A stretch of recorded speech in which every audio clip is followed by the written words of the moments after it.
My question to you is, shouldn't we have a standalone bill or legislation that protects children from online perverts? Shouldn't that be its own legislation? We definitely need regulation to protect children from sexual exploitation online. I wouldn't use the term from online perverts.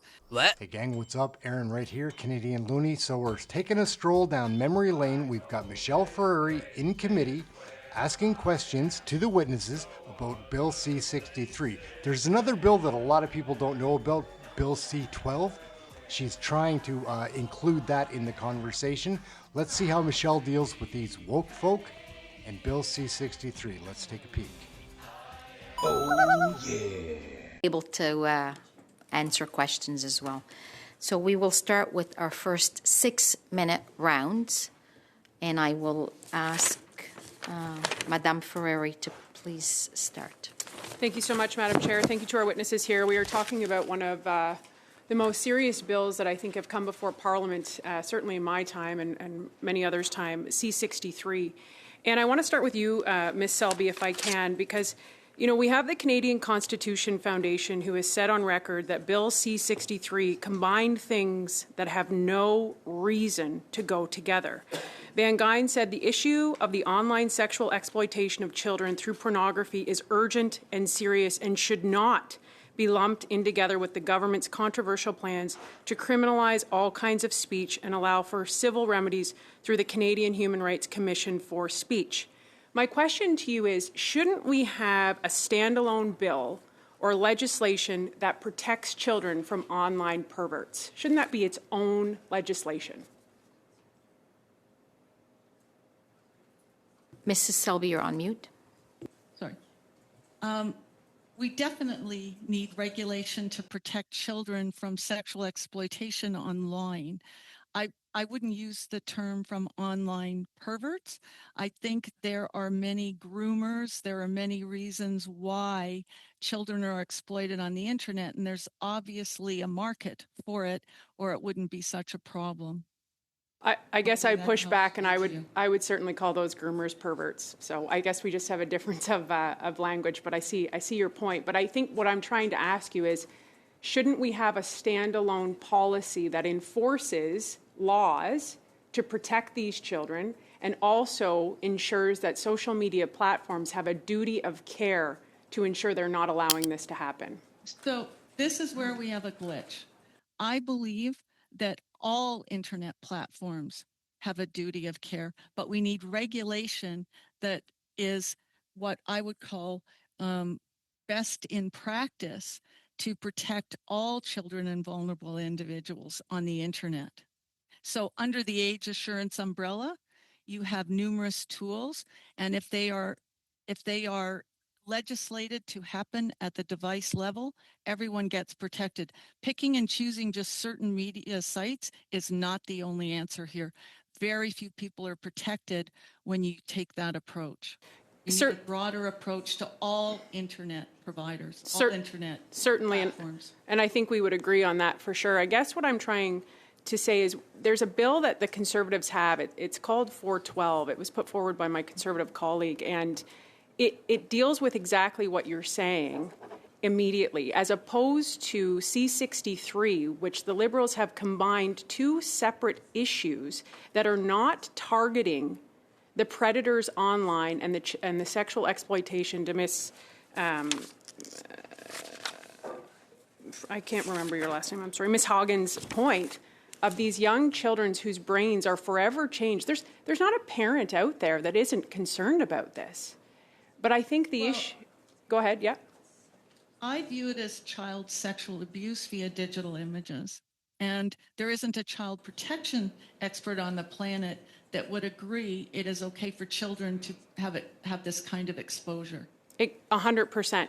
100%. And I think that's where we're going with this, whereas C-412 directly deals with this immediately, as opposed to C-63, which has combined too many issues that will not hold these perpetrators, or I will call them perverts, to account, as well as social media platforms, to your point, that exactly need to have accountability. If I can turn to Ms. Hoggin, I was very interested in your testimony. It was profound.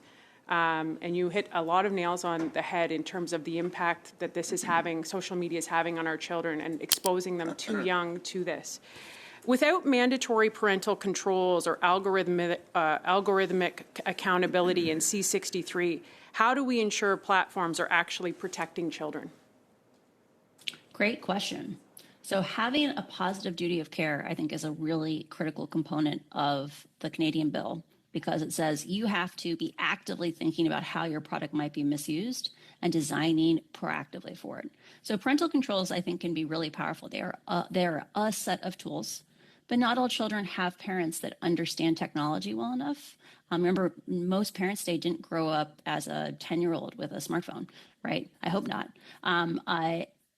And it means that we need to make sure there is, at a minimum, a floor, a net that is catching all children. Because we also need to ask, should we be putting the obligation on parents when they have so much already that they have to deal with, to also stay abreast of exactly what threat is coming from where and what setting and toggle do they need to put on their phones. Mm-hmm. So are you familiar with C412 that my Conservative colleague put forward? I don't know all the details for it. I would love to. I'd love to direct it to you or send it to you. I think it's addressing what you're saying and getting to the heart of the issue quickly and more efficiently than C63. Another question for you is, how does C63 ensure platforms understand their obligations without explicit definitions? Great question. So one of the challenges when writing any kind of internet regulation law is that technology moves very, very quickly. For example, right now the Europeans are putting in provisions around or suggesting things like banning addictive features. In technology, it can be really hard to define what is an addictive feature. Like if I say, this is the thing you're not allowed to do, what usually happens is either the definition is specific enough that's easy to understand, in which case the tech companies immediately just do a slight twist and say, well, it's not it anymore. Or you have a situation where you write them at such a high level where what does it mean to have an addictive feature? So duty of care is a nice kind of flexible in between where you say, hey, you need to be demonstrating proactively that you are looking after the needs of children and designing safety by design. Thank you very much. We'll now move to the next 6 minutes, please, with Madame Dillon.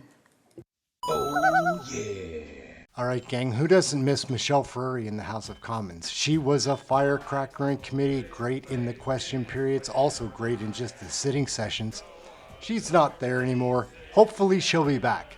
Bill C63, hopefully that goes away forever, but I don't think it's going to. These liberals will be trying to bring it back, controlling everything, hiding it behind like child predation, trying to protect children, which is a necessary thing. But they're trying to include hate speech and all of these other crazy ideas that are in this bill. I've read the whole thing, cover to cover. It's a lot to take. Aaron, Canadian Looney, like, share, subscribe, get notified. Lots of videos coming. Smash that, subscribe, check it out, maybe get notified. Come and join us for one of the live shows. Wrap it up right here. Aaron, Canadian Looney. We'll catch you on the flip side. Thank you for watching. You'll be able to answer questions as well. We'll now move to the next 6 minutes, please, with Madame Dillon. What?